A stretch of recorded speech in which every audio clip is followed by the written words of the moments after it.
Hello everyone, welcome to my video again. Sa nakikita nyo sa title, it's all about how to earn more money easily and quickly on Nikki Live. So, how long have I been streaming on Nikki?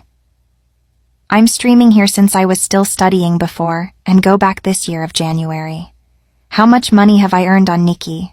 Charm level in Nikki would tell you how much money you made already. Just plus the beans of each level of charm. Note that 1 million beans is equal to $100.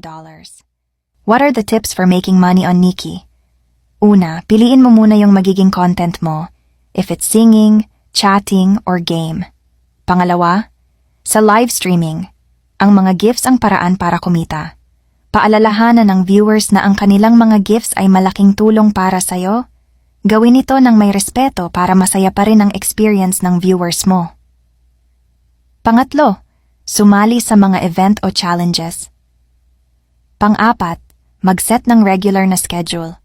Makakatulong ang pagkakaroon ng consistent na schedule para malaman ng mga followers kung kailan ka magla-live. Sa ganitong paraan, magiging parte ng routine ng mga manonood ang panonood sa'yo. Panglima, pagandahin mo yung setup mo.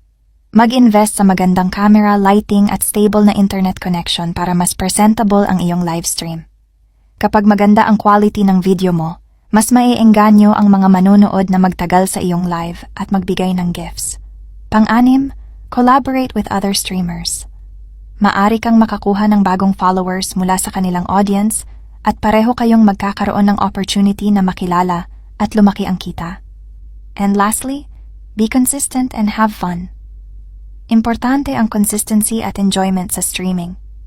Kapag masaya ka sa ginagawa mo, makikita ito ng iyong mga viewers at mas magiging natural ang interaction. Gawin mo din yung mga task.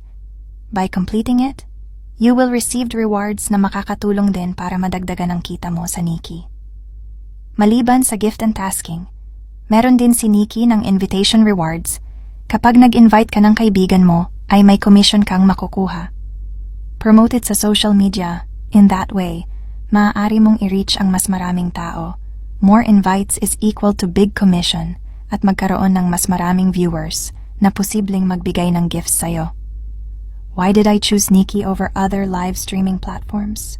Yung Nikki yung unang application na ginamit ko for live streaming and earning money, so it's in my heart to use it over the other platform, which provide chatting and making friends.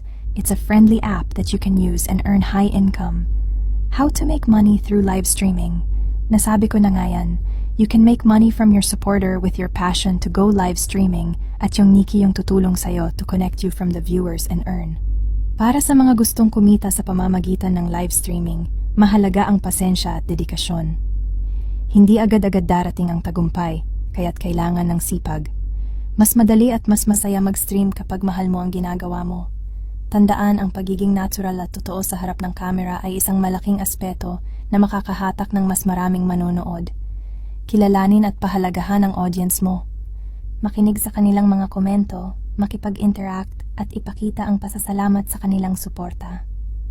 Kapag nakakaramdam sila ng tunay na koneksyon sa iyo, mas malaki ang posibilidad na susuportahan kanila sa mas maraming paraan, tulad ng pagbibigay ng mga virtual gifts. Ang matibay na relasyon sa audience ang magdadala sa iyo ng tuloy-tuloy na kita sa live streaming. Maging consistent at huwag sumuko. Hindi agad-agad darating ang kita, kailangan ng tiyaga at pagsisikap.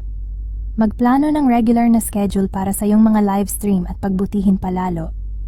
Sa sipag, dedikasyon, at malasakit sa iyong audience, tiyak na makakakita ka ng resulta at kikita sa mundong ito ng live streaming. That's all for today, guys. This is Jennifer reminding you to always start your day with a smile on your face. Have a great day always. Thank you. Don't forget to subscribe if you like this video. The link is in the comment section, guys, if you want it. Thank you for watching.